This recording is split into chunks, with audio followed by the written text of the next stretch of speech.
গল্প টিভি।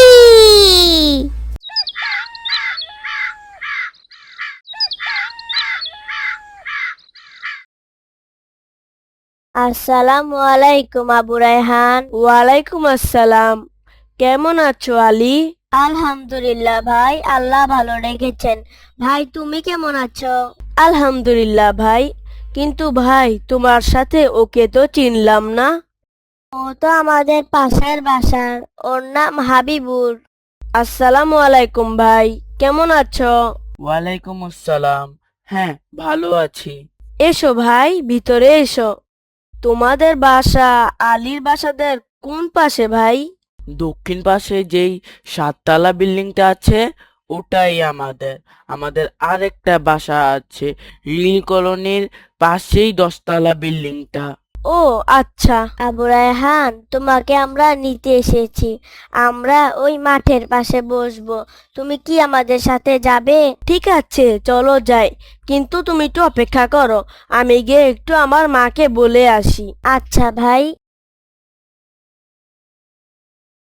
আসসালামু আলাইকুম মা। ওয়ালাইকুম আসসালাম। মা, আলী আর ওর বন্ধু এসেছে আমাকে নিতে। আমি কি যেতে পারি? ঠিক আছে, যাও। কিন্তু ওদেরকে নাস্তা দিয়েছিলে? না মা। তাহলে তুমি যাও, ওদের সাথে বসো। আমি নাস্তা নিয়ে আসি, নাস্তা খেয়ে তারপরে যাবে। তোমরা কি হেঁটে যাবে? রিক্সা নেবে না? এইটুকুই তো রাস্তা, আমরা তো প্রতিদিনই হেঁটে যাই। আজকে আবার রিক্সা নিতে যাব কেন? তাই বলে ফকিরের মতো যাব? আমরা ফকির নাকি? ভাই, হেঁটে গেলেই কি ফকির হয়? এইটুকুই তো রাস্তা, এইটুকুর জন্য শুধু শুধু আমরা রিক্সা দিয়ে গিয়ে টাকা নষ্ট করব কি এনো? ধুর, আমার বাবার কি টাকার অভাব? আমি এভাবে হেঁটে যেতে পারবো না। আমি রিক্সা ডাকছি। এই রিক্সা, যাবি? তুমি রিক্সাওয়ালা মামাকে তুই কেন বলছো? উনি তো তোমার থেকে বয়সে অনেক বড়। আলী, এইবার ঈদে তো তুমি আমাকে নিতে আসলে না বাসায়। ভাই, এই ঈদে আমাদের বাসায় আপা আর দুলাভাই এসেছিল। আমি আমার দুলাভাইয়ের সাথে ঈদগাহে গিয়েছিলাম। তোমাকে তো ভাই ঈদগাহে দেখলাম না, আমি তোমাকে অনেক খুঁজেছিলাম। আমরা দক্ষিণ পাশের কর্নারে বসেছিলাম, তাই হয়তো দেখনি। ভাইজান, আমার একটা সিঙ্গারা দেন না, আমার অনেক খাইতে ইচ্ছা করতাছে। দেন না ভাইজান।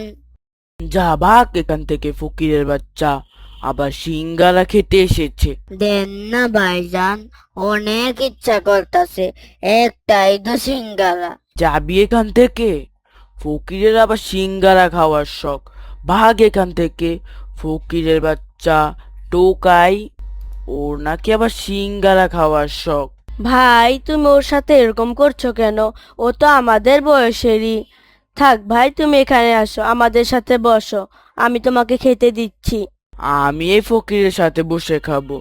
আবু রায়হান, তুমি তাড়াতাড়ি ওকে বলো এখান থেকে চলে যেতে, না হলে আমি এখন ওকে থাপ্পড় দিয়ে এখান থেকে পাঠাবো। আমি ওর সাথে জীবনও বসে খাবো না। এইসব ফকিরদের সাথে বসে খাবার খেলে আমার মান সম্মান চলে যাবে। ছি ভাই, তুমি এত অহংকার করছো কেন? এভাবে অহংকারের মতো কথা বলা ঠিক না ভাই। এই নাও ভাই, তুমি এই সিঙ্গারাটা ওই পাশে বসে খাও। আপনি অনেক বালা ভাইজান। ভাই, আমার অনেক খারাপ লাগছে। আমার অনেক শ্বাসকষ্ট হচ্ছে ভাই। ভাই, আমার অ্যাজমা আছে ভাই। আমার অনেক খারাপ লাগছে ভাই, আমাকে বাঁচাও। আমি এখানে কেন? তুমি হসপিটালে ভাই, আমরা তোমাকে হসপিটালে নিয়ে এসেছি। আমাকে হসপিটালে নিয়ে এসেছো কেন? তোমার অনেক শ্বাসকষ্ট হচ্ছিল, তাই নিয়ে এসেছি। আবার ওই টোকাইকে কেন নিয়ে এসেছো এখানে? তুমি ওর সাথে এভাবে কথা বলছো কেন? তুমি জানো ও তোমার জন্য কি করেছে? কি করেছে ফকিরটা? ফকিরের কি আবার স্বার্থ আছে? আমার জন্য কিছু করবে? তুমি যখন অসুস্থ হয়ে পড়ে গেছো, তখন আমরা বুঝতে পারছিলাম না কি করব। আর তখন আলী, ওকে ধরো, ওকে এখনই হাসপাতালে নিয়ে যেতে হবে, না হলে খারাপ কিছু হয়ে যেতে পারে। কিন্তু ভাই, ওকে তো আমরা দুজন মিলে নিতে পারবো না। ও তো অনেক ভারী, আর আশেপাশে তো কোনো রিক্সাও দেখছি না।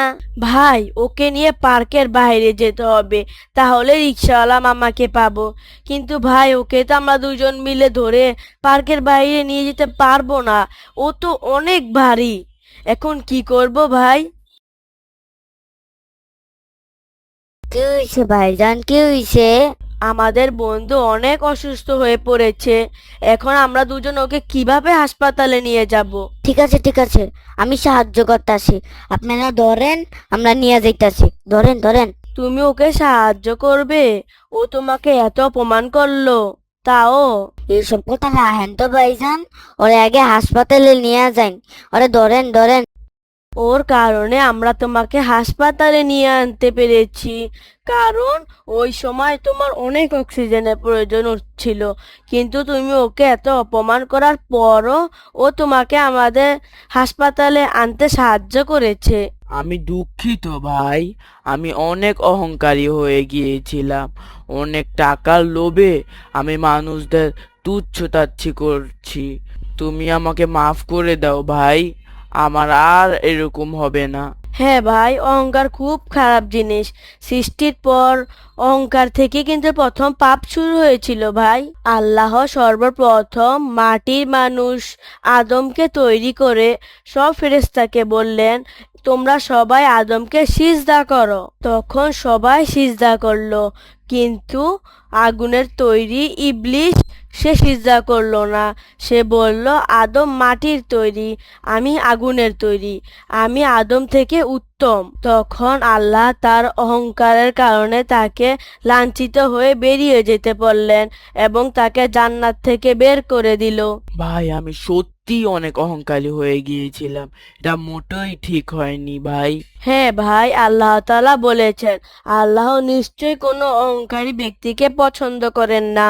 হাদিসে এসেছে, মনের ভিতরে যদি একটু পরিমাণও যদি অহংকার থাকে তাহলে সে জান্নাতে ঢুকতে পারবে না।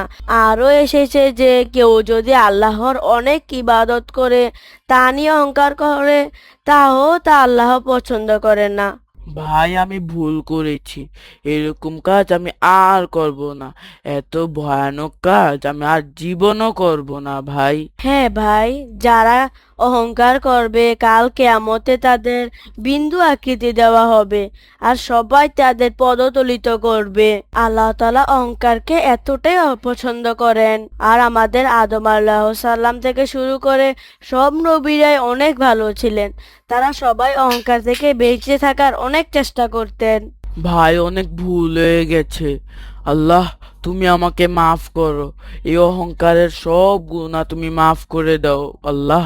আর ভাই, তুমিও আমাকে মাফ করে দাও, আমি তোমার সাথে অনেক খারাপ আচরণ করেছি, তুমি আমাকে মাফ করে দাও ভাই। আপনার উপরে আমার কোনো রাগ নাই ভাইজান। অনেক ধন্যবাদ ভাই।